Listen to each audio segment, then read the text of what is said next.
Hello, everyone. Good morning from here in Seattle. Hello, and welcome to the Common Mistakes when Using libcurl and How to Fix Them webinar presented by Daniel Stenberg, who is curl's author and maintainer at Wolf SSL. My name is Kajal, and I will be moderating the webinar. All attendees will be in listen-only mode. There will, however, be a Q&A session at the end of the presentation, so please feel free to enter any questions into the Q&A box to be addressed during the Q&A time. This webinar will also be recorded and made available via a link following the presentation. And now, without further ado, I present Daniel. Hi, and welcome everyone. Yeah, I went with this dramatic car crash. Common mistakes when using libcurl. So let's, yeah, I'm Daniel Stenberg. I've been doing curl development for a long time. Yeah, I started the project back in 1998, and in this presentation, yeah, I work for Wolf SSL as mentioned, and we do curl support. So if you need help with curl, you know how to contact. So I actually.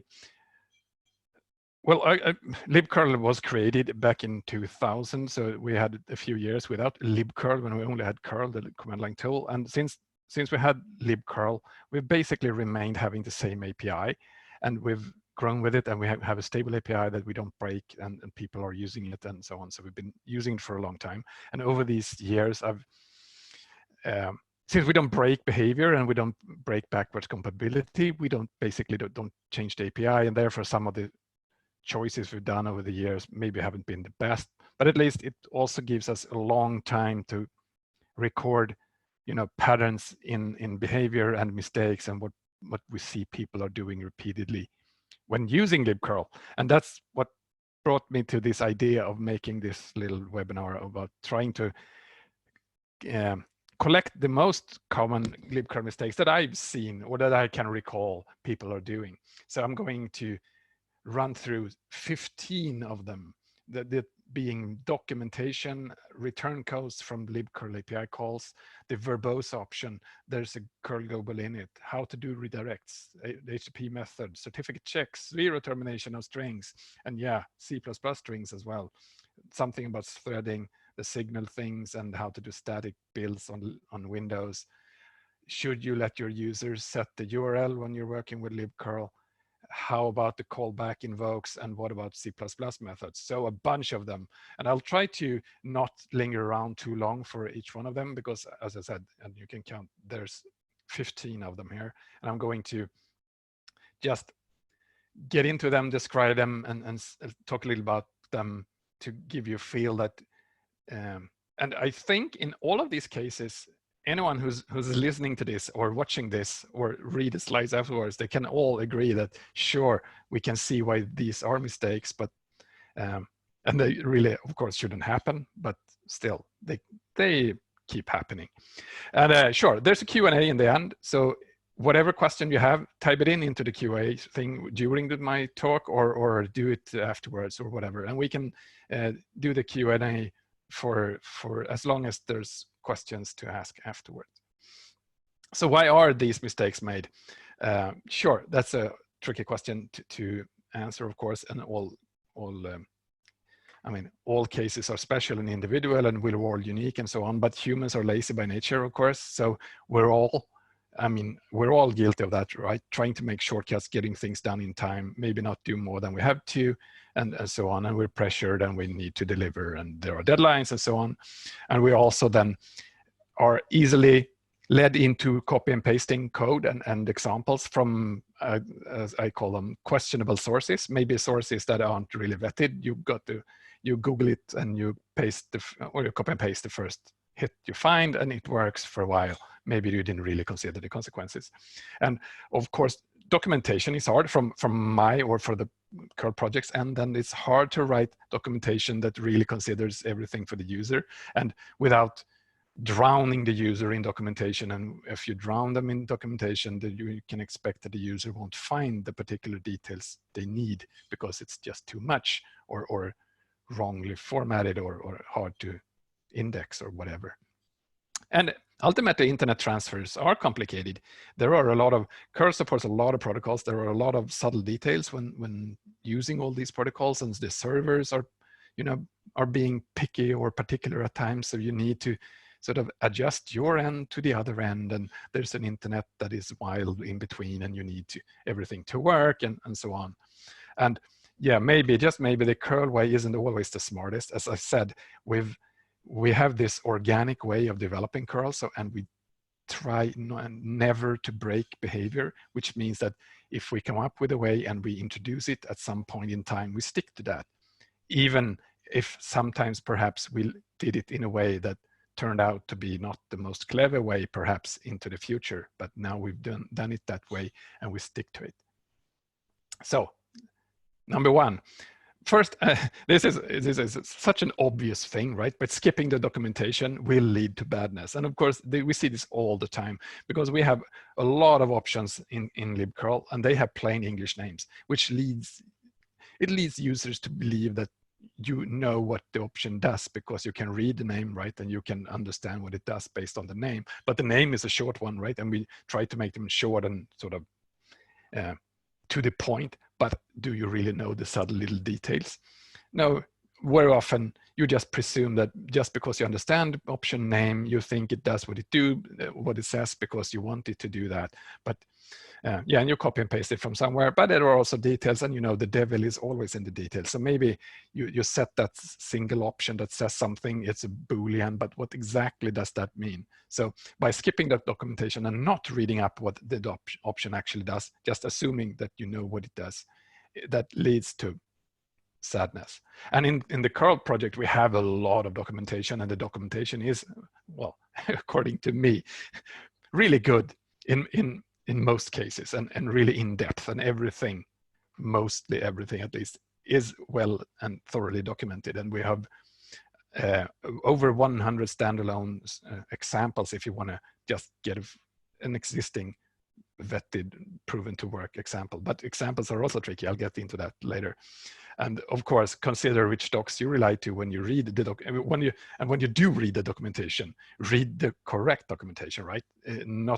It's not necessarily true just because it ends up the first hit on Google, right? And for some reason, a lot of Stack Overflow answers tend to be very highly rated on Google, for example. So that's about documentation. Number two, going forward, a very common thing, failure to check return codes. And here, back to the examples. We do this in our examples a lot of time. Here's a snippet from an example we host on the curl website. This is just an example of using the libcurl API. Here's setting 4 different options and not caring at all about what these functions return. So we have no idea if any of them fail, right? In this particular case, in this example we see on the screen here, these options probably never fail, but how do you know? And if you're never used libcurl before, or if you don't know what to expect from them, you really must check that the options you use actually don't return errors, because if they return error, that's a signal for you that you should investigate or check it out or something. That's just so often we get a problem reported by a user, and the user asks something, why doesn't this work? Or what happens when I do this? And we ask the person to just check the return code from the function and said, oh, it returned a failure. And the failure said not built in, or couldn't do that, or this or that. And just the return code name is usually enough to give you a certain amount of clues to move on and I mean, solve the problem, or read up on the documentation again and figure out, oh, right, you had to do that for this option to work. So you really need that. So to understand why things don't work with curl, because they don't sometimes, you just need to check the return codes. And I mean, really, that's the way you should do programming anyway, right? If a function returns success or an error, you need to check for the error. Going forward, similar to that one, what happens? Sometimes you end up in a situation, you're writing an application using libcurl, you check the return codes, you don't get an error, but for some reason, whatever you thought you were doing with your program, it doesn't do what you want it to do. Why doesn't it work?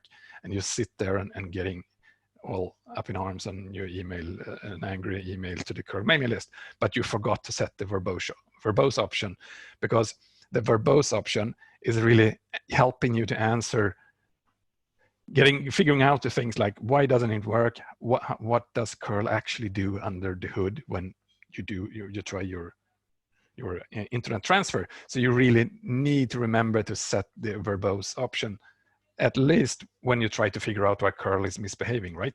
Set the verbose option to 1. It's a long, so it's the capital L here.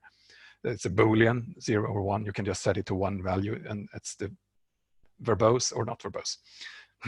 So by setting it to verbose, you get a lot of extra output to standard error, and you'll see a lot of details, in particular for the TLS certificate and more headers and stuff being sent back and forth between the client and the server.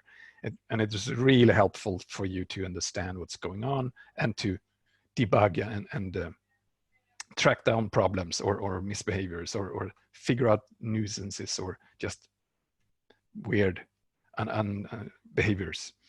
And of course, in similar fashion, you want to set the error buffer option as well, which is a way to tell curl that here's a buffer for you to fill in an error reason when you return an error. So even if you, because sometimes that single error code is just a number, right, between 0 and 95 or whatever it is. Maybe that's not given, that doesn't give you enough clues, so then you can provide curl with this error buffer that curl can then write in an error message into when it returns an error. And that's, of course, much more likely to help you with additional clues when something goes wrong. And here's a classic one. We get this once in a while, right? So if you don't use the verbose option, you kind of end up in a funny situation like this. One of my favorite things. You run your app and you get this back, right? Error, blah blah blah. How do you know if this was a libcurl error or maybe it's the content from the server that's returning? This is a content from the server, or is it an error from your app, maybe libcurl? And of course, it's usually when it's written like this, in this particular screenshot example, you don't really know. It might be your local app that shows an error. It might be the content from the server that just contains this string. And of course, by enabling verbose, you'll be able to see exactly if it's part of the protocol or if it's an actual error from libcurl, or even an error from your application.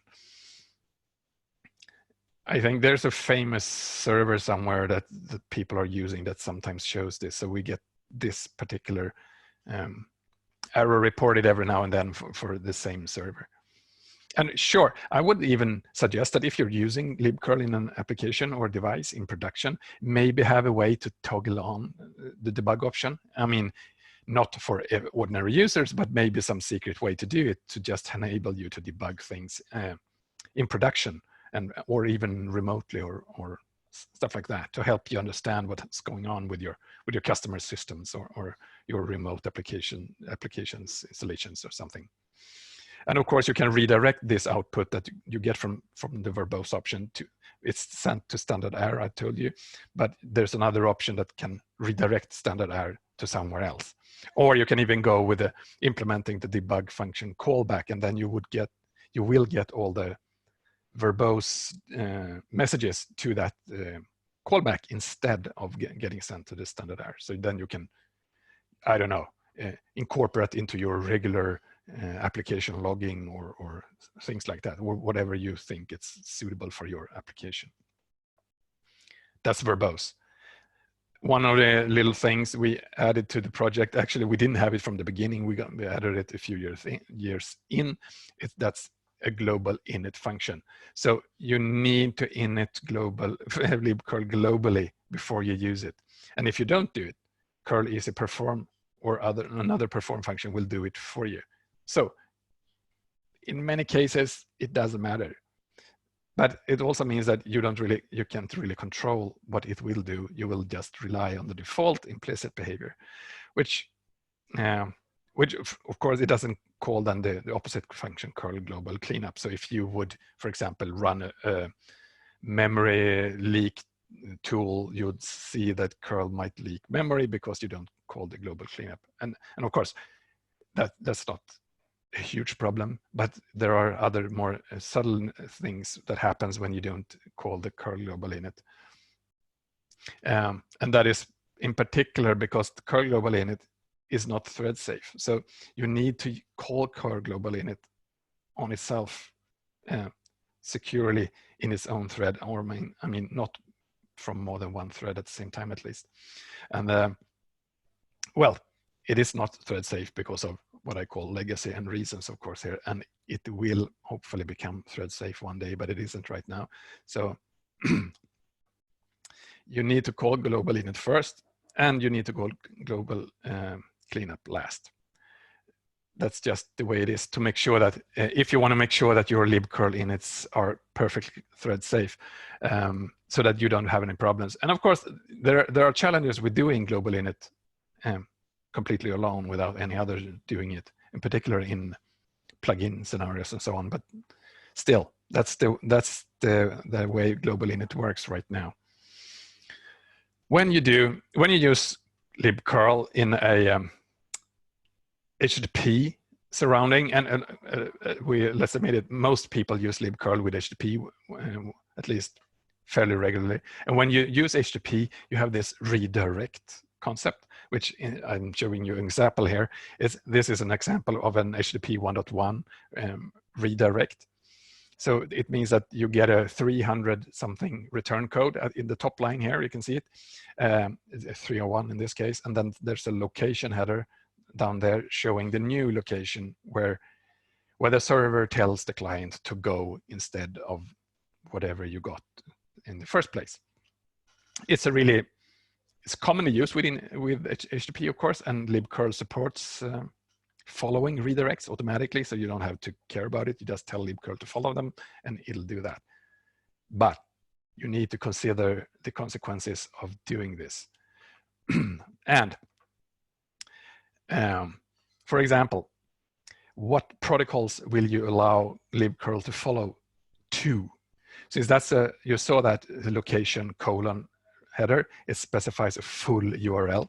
Well, it can specify a full URL. So it tells the client, go over here to this URL instead, which could be another protocol, another server, and somewhere else. And if you're not in control of the server you're talking to, which in many cases you aren't, you know that server can very well point another, well, as I said, it can change protocol, it can change ports, it can do anything.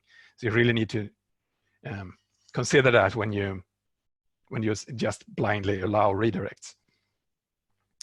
And of course, you also don't want to set a custom HTTP method when you follow redirects, because that return code that I saw in the example, I showed in the example, the 301, or it can also be 302, 303, 307, 308, a few different ones. I think there are 5 redirects.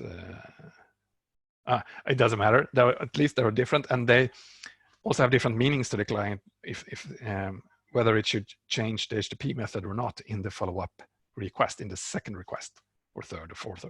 And if you set a custom HTTP method with curl, it will use that custom method in all requests, even following the redirect. And that is a very common way for disaster and support questions. Why doesn't curl adhere to the response code, blah, blah, blah? And sure, it adheres to the response code perfectly well, but not if you override that choice. More about that in a second. You can actually also, I didn't mention it here, but yeah, right, as I said, limit what protocols to allow redirects. I mentioned it here, and there's an option for libcurl that says it's called curl opt redir protocols, which specifies to which protocol schemes really you allow redirects, and you should really limit that to only those particular schemes you want redirects to, which might be HTTPS only, perhaps HTTP as well, but still. There's also, you can also handle redirects manually by not letting curl do the redirects and only read out the information from libcurl and then filter the redirect URL yourself before you go on to the redirected to URL. So, and similarly, there's also a danger here. We see people that write applications when you let the user specify the URL or parts of the URL, maybe in a config file, maybe in a form field somewhere. But when you do that, when you let the user specify a URL for whatever reason, you need to remember that, of course, a URL means, it doesn't imply HTTP or HTTPS. It could be other schemes. And curl supports right now 25 different schemes. So it could be SMTP, it could be POP3, it could be a lot of different protocols. And if you didn't expect or didn't plan for that, maybe you should limit what protocols to use or which host names you want to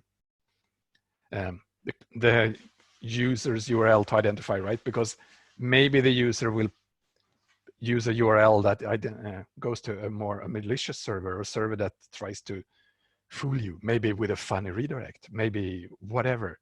And another little thing is that we've been hurt by in the past is if you let users set the URL or other fields in the URL, maybe they can specify very, very, very, very long input fields, and that might also lead to unhappy situations. In the curl case, we've had security problems when you passed in passwords longer than 2 GB, which of course I expect is and was always fairly rare. But as long as you, of course, as always, when you have user input, there's a risk for abuse and malicious users to play tricks with you. So limit the scopes, reduce which protocols, which schemes you allow in the URLs, and you whitelist and filter stuff, and maybe just let the user set the limited parts of the URL so that you don't get a surprise server or port number or scheme or whatever. And again, setting the HTTP method. When you do that with this option, the curl opt custom request, and it's very popular to use because people constantly, I don't know exactly how it came to be, but people think that this does something that it doesn't. It's rarely actually you very rarely need to use it. The most options in curl actually has an implied method, HTTP method. You ask curl to do something and it'll pick the method to use by itself. You don't normally specify which method to use. It will just know. So it's just when that choice is the wrong choice that you need to use this option, and that should be rare. So whenever you see this option used in your program, go back and reconsider, do you really need it? Because when you use it, it is often leading to sad faces, because when you use this, for example, as I mentioned before, when you do redirects, follow-up requests will also use that custom request, and that is not often that is often not what you want, because the custom request will not change libcurl's behavior. It will only change the request in the actual HTTP method. Number 8. So we're past mid-term ways. There are 15 different things I wanted to mention. So, and here's a classic, of course. This the disabled certificate checks mistake. It's so common, it's almost boring by now, but people do this in their applications. In libcurl, there are 2 different options to disable the certificate checks. One, disable the hostname check. One, disable the check for the digital signature. So when you do this in your application or whatever you write, it is just completely wrong. So you should really, really never let that through into production, because it will practically make your HTTPS or other TLS-based communication completely insecure, because when you don't verify the server's certificate, you don't know that you're talking to the right server, so you could be talking to a man in the middle. So you never ever ship this in production. And no, HTTPS is not secure if you don't do this. So I face this misconception over and over again that yes, you get it encrypted with even when you disable the checks, but the encryption isn't worth anything if you're talking to the bad guy and the bad guy sits between you and the actual server. So it doesn't help you. It might be a short-term hack to get your stuff going while in development or whatever, but you really should never let it through into production or in any actual use outside of the first initial attempts. And of course, this also goes for HTTPS proxies, and which is maybe not as commonly used, but when you use proxies, HTTP proxies is one way to do things, but HTTPS proxies is another. Then you speak TLS to the proxy itself, and then you might actually talk TLS through the proxy as well. But that goes with, so when you talk to an HTTPS proxy, you also want to make sure that you verify the proxy's certificate. Talking about SCP and SFTP, which curl also supports, of course, they're slightly different because they don't have certificates in the same way. So you don't actually verify certificates with SCP and SFTP. So in that case, you have to verify their server fingerprints, which I'm not going into here because that's not at all as frequently misunderstood or mistaken. Possibly because they are much less frequently used protocols, possibly because it's more easily understood, or I don't know. So verify certificates always. It does bring the problem to your devices and programs, of course, how to handle the CA store. How do you get those certificates to use to verify your server with, and update them if you have a long-living product or long-living device? How do you handle that? It's complicated. And one alternative is to use the pinned public key, which then actually verifies your public key with a fingerprint instead of using the CS store.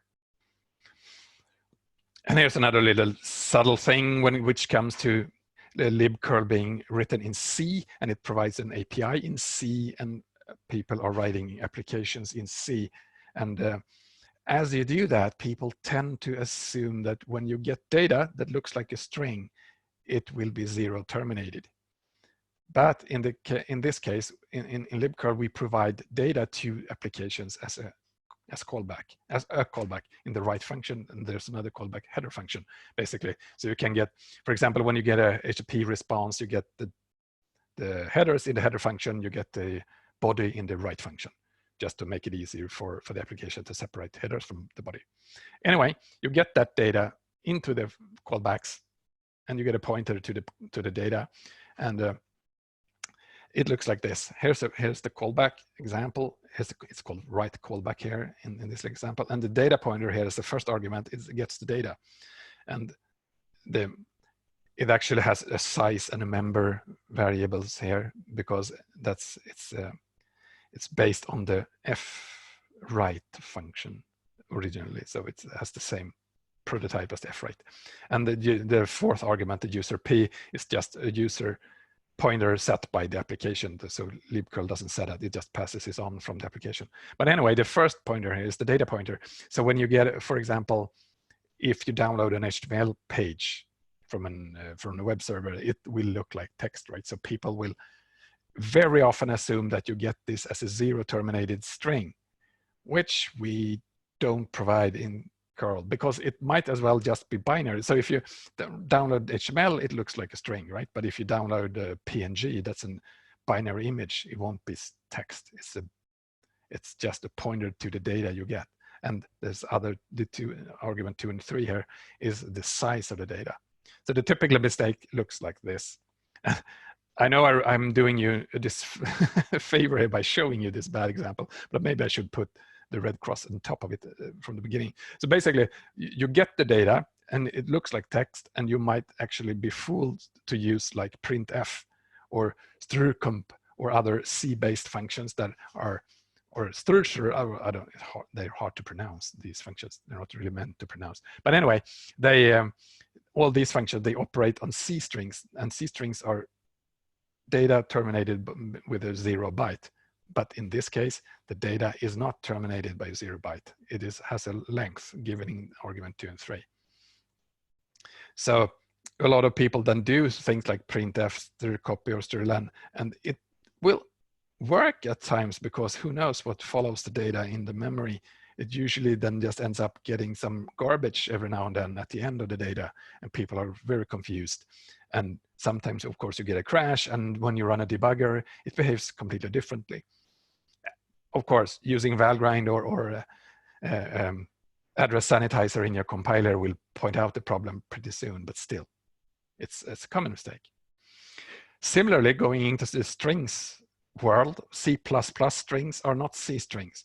And this is a fun thing, because libcurl provides a C API, and people always and commonly think that C and C++ are similar, or often bundled together and associated as if they were the same language, C/C++.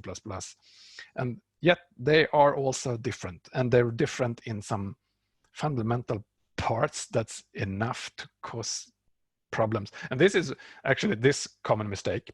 The C++ strings are not C strings. This is so common, so this is one of the top problems seen on like Stack Overflow and other sites, because C++ users like to use the string types, and this std : string is the standard one, but C++ users tend to make up their own strings, and there's a lot of strings types, objects and classes for C++ users, but they are not C strings, and libcurl is a C API.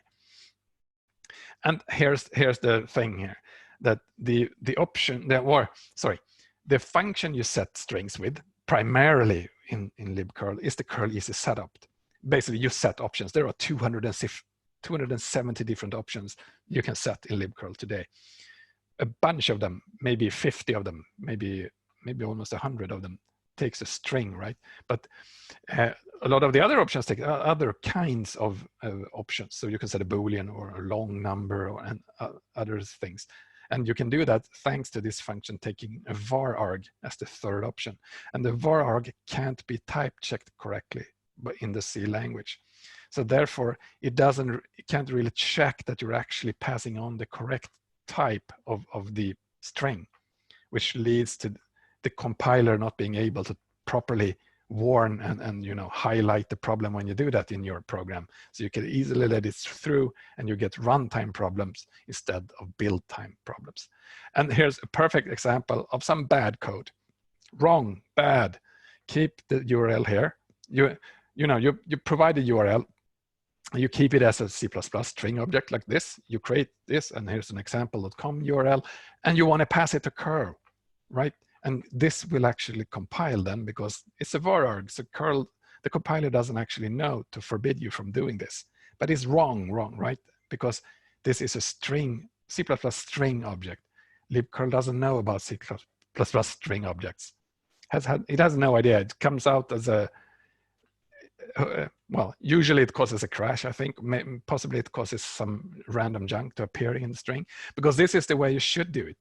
You can keep it in your C++ string object perfectly fine, but you need to extract the C string from that and provide that to curl, like in this case, the C_str method within that object.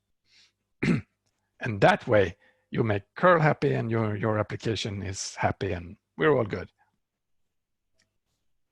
Very common mistake. C++ is not C, libcurl is C. And really, I don't think there's any huge popular binding for C++ for libcurl either. So most C++ users using libcurl go with the C API directly. So this is something lots of C++ users have ran into. 11. Closing in here. Threading mistakes. I told you before, code global init isn't thread safe, but there are also some other caveats when doing threaded libcurl, and they're not really hard. They're not hard to follow. And of course, you think like there's no locking in libcurl, so you can't concurrently use the same handle in multiple threads. And before OpenSSL released 1.1.0, there you needed to set up mutex callbacks with OpenSSL itself, because otherwise OpenSSL would crash or cause you grievances, or sort of, yeah, it would really drive you to tears. So if you use an older OpenSSL, you need mutex callbacks set. Not fun. So upgrade your OpenSSL much better. And as I said before, curl global init is not thread safe. If you just keep to these three basic rules, you'll be happy and you won't have mistakes.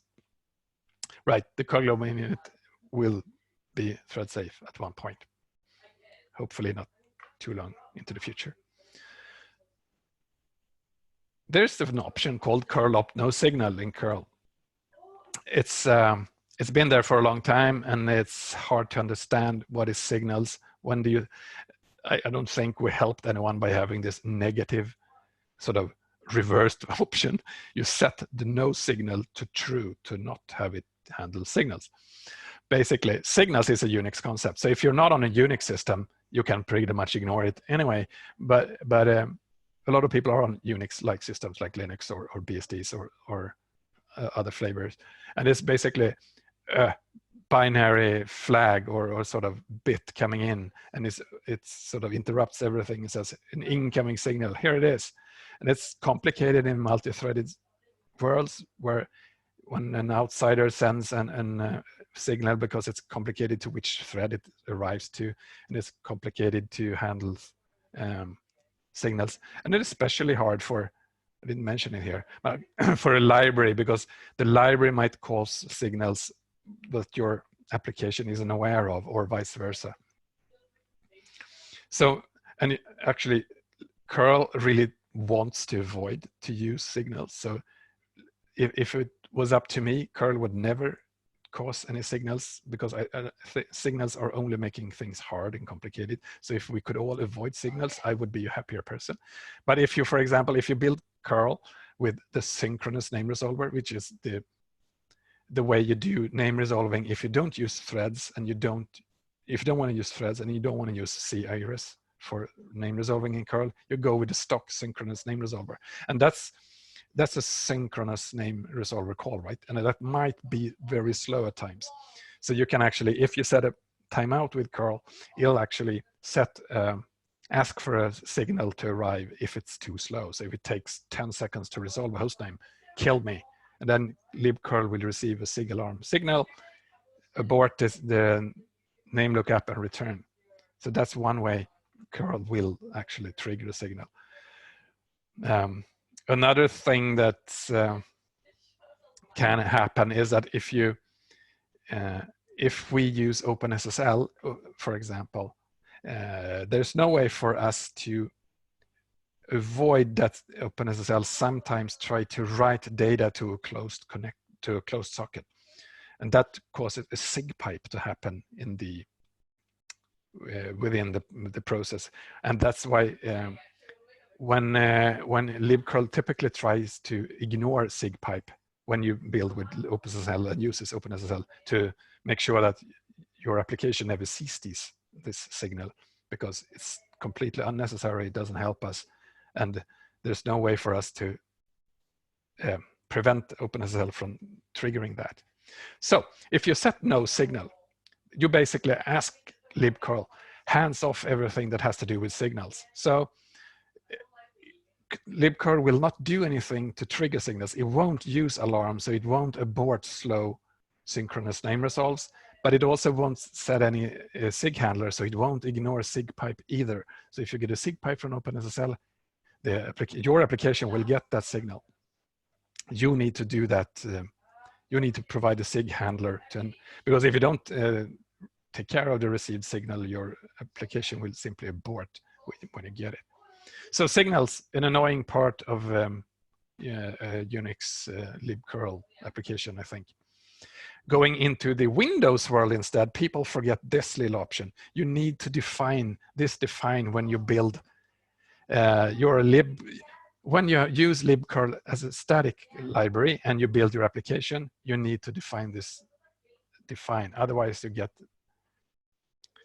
link time errors, and it's really a common mistake, and it's not easy to understand, and I really don't like that we have this situation, but we have it and we haven't got any good fix for it, so we're living with it. And if you're building on Windows, this is something you need to remember if you build with a static libcurl. If you build with a static libcurl already, you've already set this defined, because if you don't, you get link errors. And basically, it seems that building with a static libcurl is very popular on Windows. I'm not sure exactly why, but on Windows, it seems like more or less everyone wants to do it with a static libcurl rather than a shared one, a DLL one. Basically, you need to set this defined when you build your application with libcurl, because we need to tell the compiler which way you, basically how you provide symbols, or it needs this little instruction to the compiler, basically for each function, each public function that libcurl provides. So if you don't set this define, you will end up with link errors, because it'll do the wrong assumption. But also, when you do a static build, you build your application with a static libcurl, it also means that you need to do the chasing of dependencies. And this is also another problem that people end up with all the time. So libcurl can be built with, and use a lot of third-party dependencies. I think the total count of third-party dependencies you can use is 32. Maybe you don't use 32 in your builds, but maybe use 3 or 4. And each of those dependencies might use dependencies of their own. So when you build with static libcurl, you need to provide all those static other dependencies on when linking, and that's really hard. And so sure, the curl build scripts, they actually help you a little bit on the way, but you still might need to chase around third-party dependencies a lot when linking statically. And the annoying part is that it might also change then between versions, or when you upgrade the dependency versions, they too might change. So linking statically is a bit of a pain.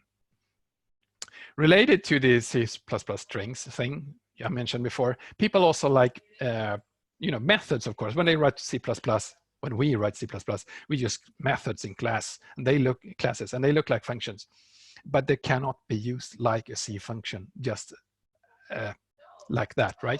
Since they're a member of a class, and if you instantiate an object, you have a this pointer in methods pointing to your current object, right? And it doesn't work like that. So if, for example, here's a C++ method that works. So if you, like in this case, you write a callback, here's the transfer info function callback, and you set it to call one of your functions. It's a C++ method, actually.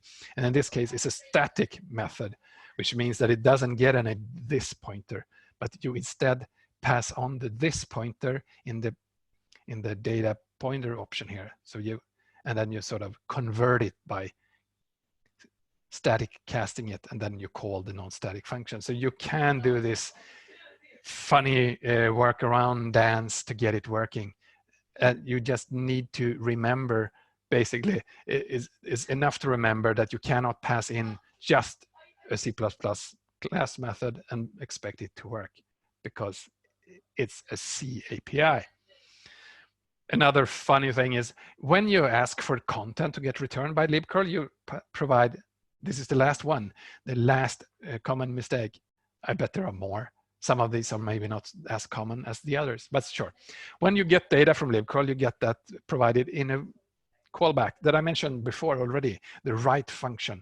It's from the angle of the libcurl, right? So libcurl writes the data to anyone who writes it to the local disk or memory, and it's delivered by the callback. And some people actually assume that this then would write the entire response or something, but while it's actually iterating through the response, and it will call the callback one, well, maybe not none, no times, maybe not at all if it fails, right? Or one if it's a small content, or 1,000 times or hundreds of thousands of times if it's really, really huge content. So you can never, ever assume that you will get any certain amount of data in each call, or that you will get any particular amount of calls, because it'll vary depending on your network and your machine performance, everything. And one of your users will get a completely different set of callback numbers than another user, depending on all those different things of nature. So don't assume.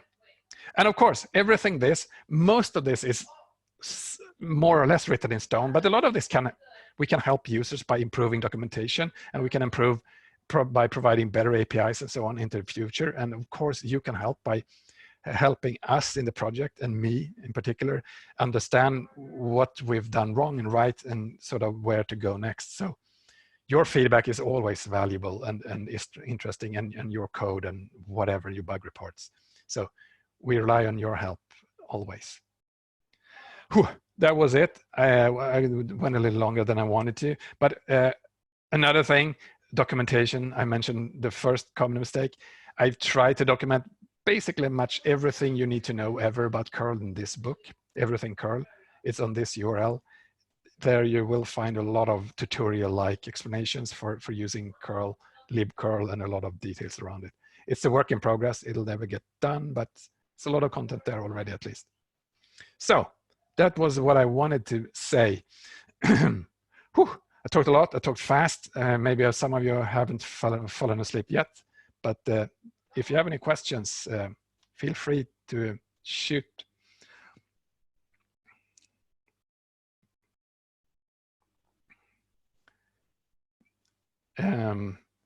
So there are no open questions.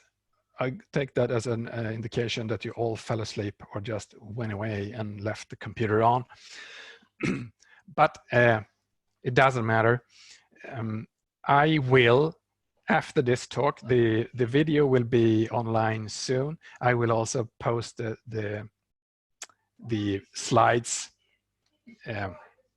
somewhere available. So I will probably make a blog post linking both the video and the slides, of course. So yeah, okay. Here's the first question I'll go with. What's a good list of things I'm supposed to do as a default setup? Oh, that's a good question.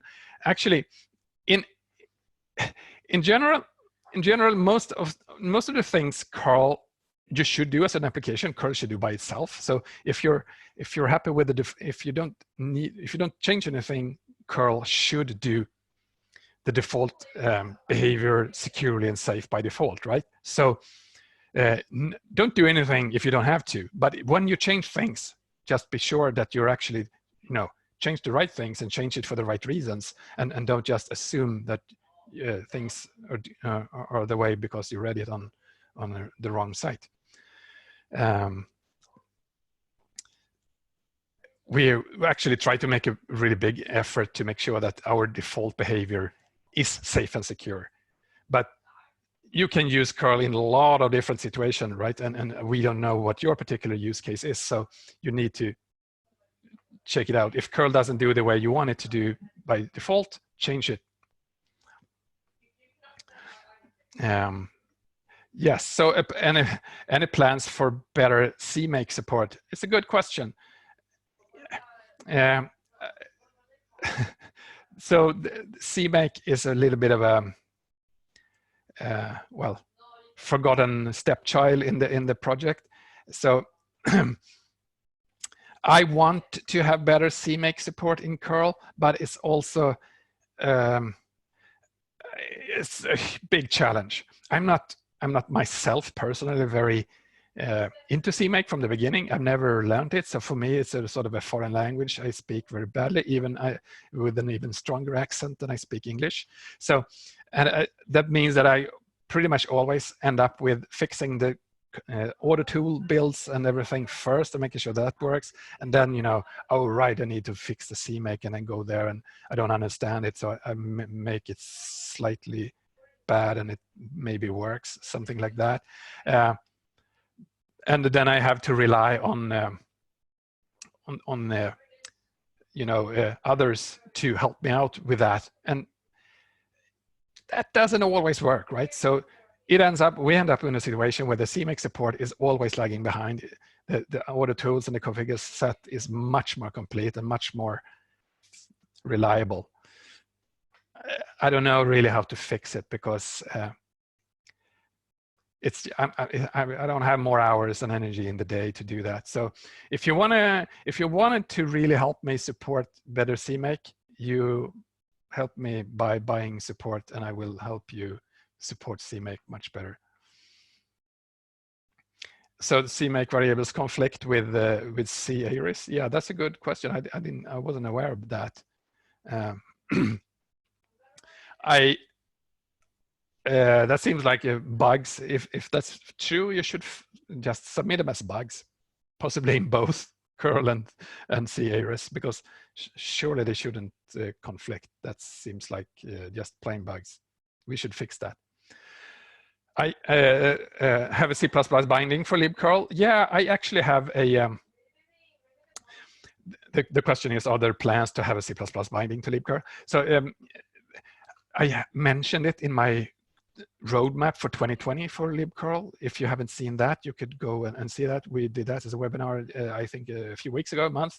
So that's one possible thing to work on during 2020. So I've been sort of trying to fish for interest and see what people want or are interested in, because my impression is that there was never any really popular, well-used official C++ binding that everyone went with.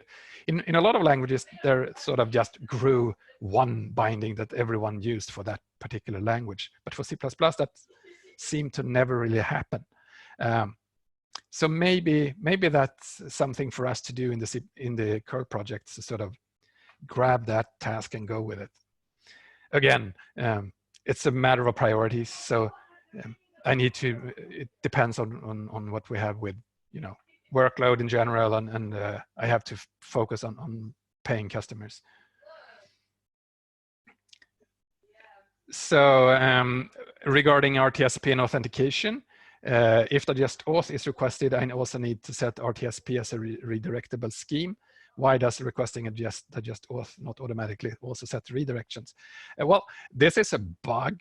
There's an open pull request for this, but I've rejected the pull request because I consider the fix wrongly done.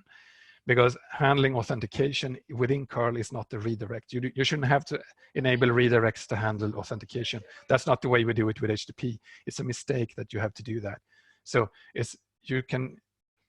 the fact that you have to do that to get around that problem is a workaround that works, but it's a workaround. It's not a fix. So I want it fixed the proper way internally to just fix authentication. So yeah, I would appreciate help with that RTSP, but RTSP is really a protocol that I'm really weak at RTSP details. So if you're an RTSP user, help me out, or again, help me by getting support, and I will help you gladly for this. The recommended OpenSSL version to use in Yocto. I would say that with OpenSSL, you should really go with the latest supported version they have, which I think is 1.1.1. Something now, G.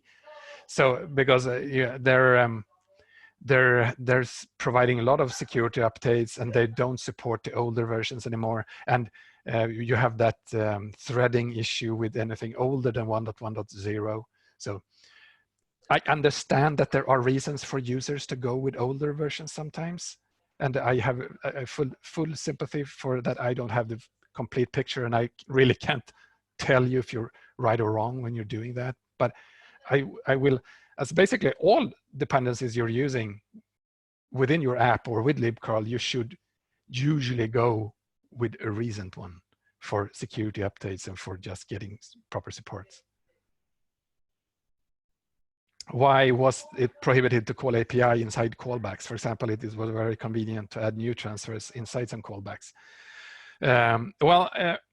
we added that that thing just because it ended up really complicated, because when we call callbacks, you get a callback into your applications within libcurl, right? And we have a particular state in that before the callback is called. And if you then call back into curl again from that callback, it was complicated to know which kind of state we had and which we didn't have. So basically, we took the easy way out by forbidding it. By that, we actually, yes, we moved so that we actually forced applications to instead do that logic instead of us having to do the logic.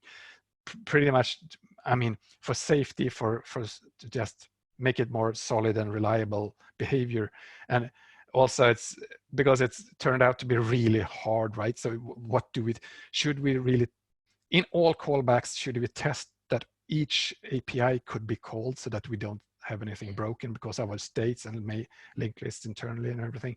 Yeah, so unfortunately, I felt that I really had to forbid that to make sure that we remain really solid and stable. As a follow-up, does wolfSSL support Yocto Linux in ARM? Oh yes. So wolfSSL, we support. Of course, we support Yocto Linux on anything, and on ARM, yes, of course. That, of course, support and support. If you buy support, we support you whatever you run it on. I would dare to promise. If you don't buy support, we support whatever that happens to work. But most of this stuff works. Yocto Linux is just Linux. It's just some sort of script how to build on Linux. And ARM is a safe architecture that's tested and proven. Everyone uses Yocto Linux and ARM, and I'm sure you can build wolfSSL, all wolfSSL products. You can build curl on it, no problem. It'll be there solid and work really nicely for you. You mentioned something about not being able to pass C++ object methods as not being supported for callbacks, but static methods being okay. That example also showed passing this. I don't quite understand that snippet. Well, it's all. Yes, you're right. I was a bit brief there, but you know, when you pass, basically, it goes down to when you use a C++ method and you call a C++ method in C++, you can always refer to this being a pointer to the current object. And under the hood, when the C++ compiler compiles a function call in C++, it pushes that this pointer as the first argument in all function calls, right? Method calls. So it'll push that, you know, the first argument will be this, and then you will see the first real argument to the function as then all the other arguments. So if you do that to a C function, it will then get the this pointer as the first argument, which of course the C function wouldn't know what to do with it. So therefore you can't just call an ordinary class method, a C++ class method to, it is complicated, but you can read up on it and we can discuss it on Twitter or whatever. We don't need to go on for a long time, but it is the this pointer from C++ that confuses the C code. So you have to work around it by providing the this pointer as a pointer to the user custom pointer to the callback and deal with it. What is called write function callback instead of body function callback? Well, I think that goes back to early design choices. You're right. Why is it called write function? I think it's originally I viewed it as because I think it's because the default action for the callback is the same thing as fwrite. So it's actually you replace fwrite with your callback. That's why it's an write function. You do that write function instead of an fwrite.